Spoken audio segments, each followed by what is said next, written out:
Very pleased to be joined here at SB Nation by the one and only, the dashing, the debonair, the extraordinary. You know him. You spend more time with him on the weekends than most people in your life, I imagine. It is from NFL Red Zone and all things NFL, Scott Hanson. Scott, thanks so much for taking the time to join us. RJ, thank you. Thanks for having me. Thanks for the that highfalutin introduction right there. I appreciate it.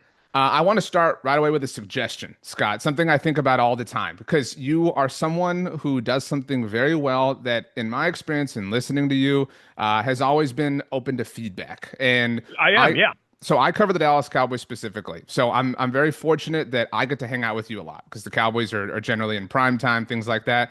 And there should be a name for the people who have the Thursday night game, the fans that have the Thursday night game, or the Monday night game, or the Sunday night game, because those are the Scott Hanson, riders for that week. You get what I'm saying? Because like that's the best feeling as a football fan when you know, okay, my team's in prime time, whatever slot it is, which means during the Sunday, extraordinary action, I'm with Scott the entire ride. I like it, RJ. Okay, I'm open to the suggestion.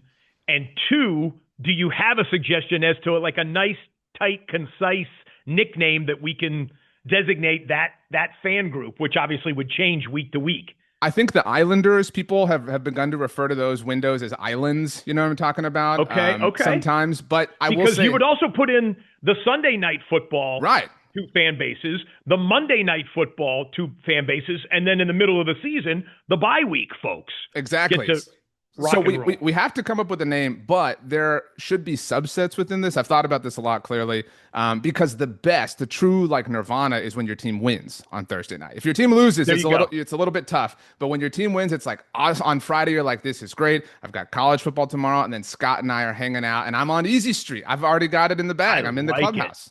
I like it. Okay.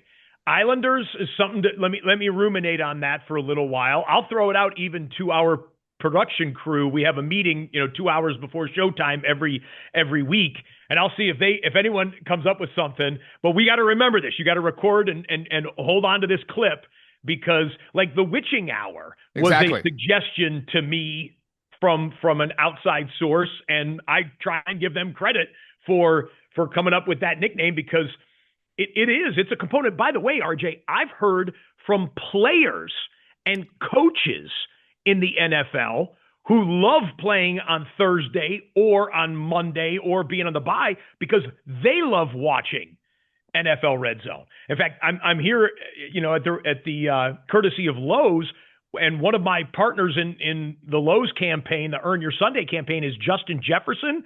Justin Jefferson came up to me when we were shooting the commercial on the day in Los Angeles here.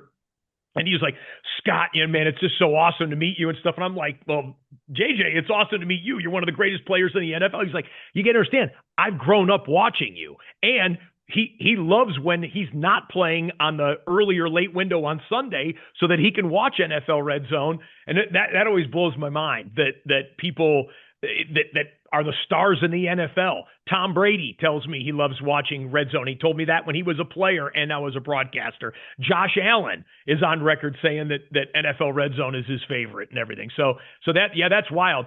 Thursday night, the winners of Thursday night, they feel the best through the weekend. They're the best. Yeah.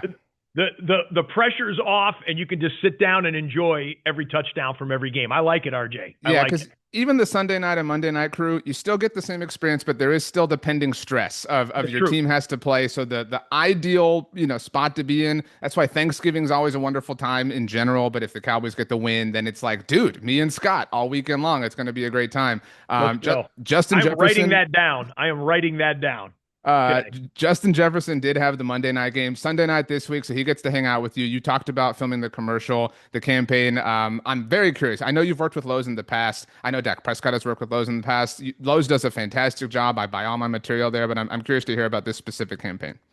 Yeah, so Lowe's is launching the Earn Your Sunday campaign, and the concept is this.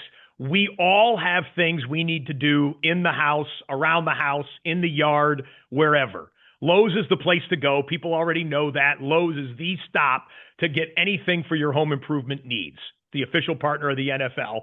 And so Lowe's is saying, let's get all of our projects done during the weekdays, on Friday, on Saturday, so that you can sit down and watch uninterrupted football for 7 straight hours and enjoy your kickoffs and have earned your Sunday. The sense of satisfaction that comes with, yeah, I took care of that leaky faucet. I got the yard work done. That drywall thing is all fixed up now and whatnot, courtesy of Lowe's. And now I'm ready to sit back and relax, and really, I have earned my Sunday. So that's the concept of the campaign. Some of the biggest names in football are involved with Earn Your Sunday campaign through Lowe's. You're talking about Dak Prescott, Saquon Barkley, Justin Jefferson, Christian McCaffrey. It's a who's who list, and I think it's going to be fun for the fans to kind of roll with that, and hopefully it becomes quite a thing this season when people sit back on Sunday after having earned it. I think that that's, really obvious. And I think that a lot of people try to earn it, try to, take care of the honeydews or whatever on Saturday. Again, that's usually when I'm at Lowe's. And I think that you do kind of, put that time in, obviously, and you head to Lowe's, and Lowe's is the place you go. I'm curious, is your off season filled with those types of maintenance projects, obviously affiliated with Lowe's, so that you don't have to worry about this? Because you can't do anything, during the fall, during the winter, you're too busy. No, I make a punch list of items around my house that I'm like, okay, I have to take care of this. All of my tools, everything that I use in my house, I got from Lowe's, and I'm not the handiest guy in the world, but I can get certain things done. And when you do, there is a sense of satisfaction that comes with it, where you can say, yeah, you know what? I earned this couch time now after taking care of project X, Y, or Z. Yeah, I'm glad that earned it is the official terminology here with Lowe's, because that is applicable in every single sense here.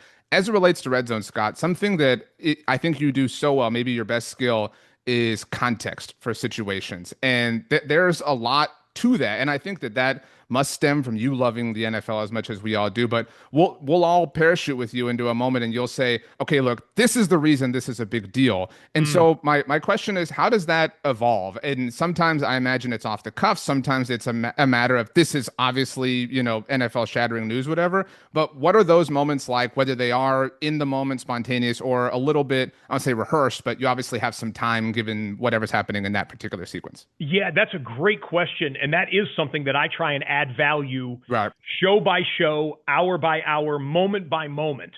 I'm never going to come on. I'm never going to try and insult the audience's intelligence. But I guess the way that I try and execute it is have a sense as to what the NFL football fan populace knows, right? I don't need to introduce Christian McCaffrey at this point, right? I might need to say, yeah, last year, fans were disappointed that owned him in fantasy because he had injuries. He wasn't able to play a full season. But man, if he gives you 17 games this year and had 30-some touches in week one, that context there helps make that association with fans. So it part of my job, and hopefully if I'm good at it, it is giving those moments where you described it as parachuting into a game. Let me give you 10 seconds as to why this is critical or interesting or important of what we're going to watch right here, right now. And really, I do that. I'm going to reach over to my notes here. Every week, I take my own notes. You can't really see them on the camera here too well, but this is whittled down. This is how many pages I use, probably about 50 pages of notes. But that's whittled down from hundreds and hundreds of pages that I read each week going into an NFL RedZone Sunday. I try and saturate my mind with everything that I possibly can so that I'm aware of all the storylines, all the facts, all of the milestones that might be approaching, so that I can give a concise, hey, here's the contextualization of why this is cool, and let's enjoy it together. I think that's really well done, and really does come across quite strongly. So kudos to you and obviously the Red Zone team. Thank you. I'm a big golf fan, and I love watching golf. And I think people's biggest criticism with television on golf, with all due respect to the broadcast teams that handle it, is when you jump in and you see a player who you haven't seen on the course all day long, and immediately the context tells you something incredible happened here. Whatever. This is not something that happens with Red Zone. And I say that in a complimentary way. Like there's no reading into what you're showing us and why you're showing it. It is truly a native, innocent learning as we go proposition, unlike the golf example. So my question is, how do you handle that? Because it's one thing to randomly show us this team on their own 30-yard line, but you do it in a way that isn't, oh man, trust us, there's a 70-yard touchdown that just happened here, because sometimes it is a matter of this guy picked up 8 yards and now he's at 10,000 for his career, or whatever the case may be. Yeah, and that's a great point and great perspective to have, because I'll give you an example. This last Sunday, week one, one of the first touchdowns we showed, it may have been the first touchdown we showed on Red Zone, was Bijan Robinson Right. going for a 50-yard catch and run. Now, I think if I remember correctly, we were on someone that was in field goal range or maybe even in the red zone at the time. And it was first down and it was an incomplete pass. So, okay, 2nd and 10 coming up in the such and such game. Hey, let's go to Atlanta real quick. Well, we had just seen live in the studio, Right. hey, Bijan just caught it. He took it to the house. And he was still celebrating in the end zone when we re-racked that video and cut to Atlanta. That's how quick we are, right? Because we're not trying to fool anyone and say Exactly. like, oh, if it was 2 minutes ago, it's already hit people's alerts on their phones and all that type of stuff. But if it was 10 seconds ago, we want you to enjoy that touchdown as fresh as possible, because we're football fans too. And we know that if one of the stars in the NFL goes for a 50-yard score, the fans of that team are going nuts. The fantasy managers who have him on their team are going nuts. The opponents in fantasy are losing their minds as well. We want that organic, that thrill, that exhilaration. And so we pick and choose as to when it is. All I would say is hey, let's just go to Atlanta, see what's going on, inside the dome. Boom, and then let it go, and people can lose their minds. If it's something where we cut to a game and it's a team's on their own 30-yard line, it had better be, it's either going to be probably a big play, a turnover, something like that, or I might say Matthew Stafford needs 12 yards passing to get to 60,000 in his career. And that's why we're seeing this right now, because he could throw a 12-yard pass at any given second, and you can see that milestone. If that's the best thing going on in our value judgment of when we're watching 9 games at once, 8 games at once, 4 games at once, right? That's well said. My last one for you, Scott. I know you're very busy. I've always admired how loud and proud you are with your faith. I'm a Christian man myself. And All right. so a bit of a personal question. I struggle this time of year because my Sundays are work days. And so I struggle to get to service and things like that. And so I have Wednesday Bible study with my church, and we have some men's breakfast and whatnot. So my question is, how do you balance that this time of year? Because Sundays are an NFL day. They're not more important to you. I hope I'm phrasing this question properly. But how do you manage such a busy time of year relative to that particular walk in your life? I get it. And thank you for sharing that. I would say this. I went into my church here in the Los Angeles area on Sunday, the week before Red Zone, and I was sad because I knew, next week at this time, 5 a.m., I'm in the studio and I don't get out until Sunday night. And so a traditional Sunday experience in going to church is not in the offering for me until after Red Zone season. That being said, I try and stay plugged in my faith by reading scripture. I read scripture daily. I pray daily. I have great friends in my life that are like-minded believers, and I have fellowship with them. I can get to a Wednesday service or a Wednesday Bible study or some other type of fellowship. I think those are good things for people who might not have a traditional Sunday church experience, to try and be able to remain in their faith, grow in their faith, and live out their faith, even if it's not on 1 hour at 9:30 a.m. on a Sunday, the way most people traditionally think of church.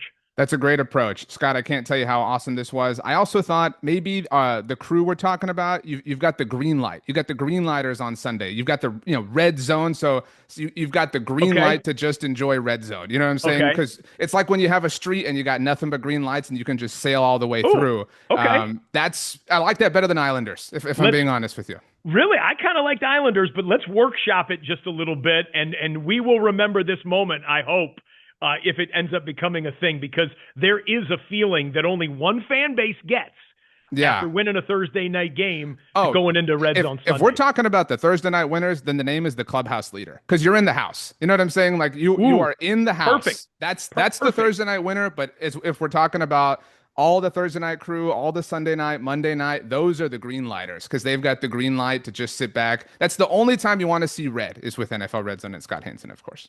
RJ, we're on the record right now as this conversation. Do not lose this clip. I won't, Scott. Thank you so much. Thanks for all you're doing with Lowe's and the Earned It campaign. This is awesome, and looking forward to Sunday.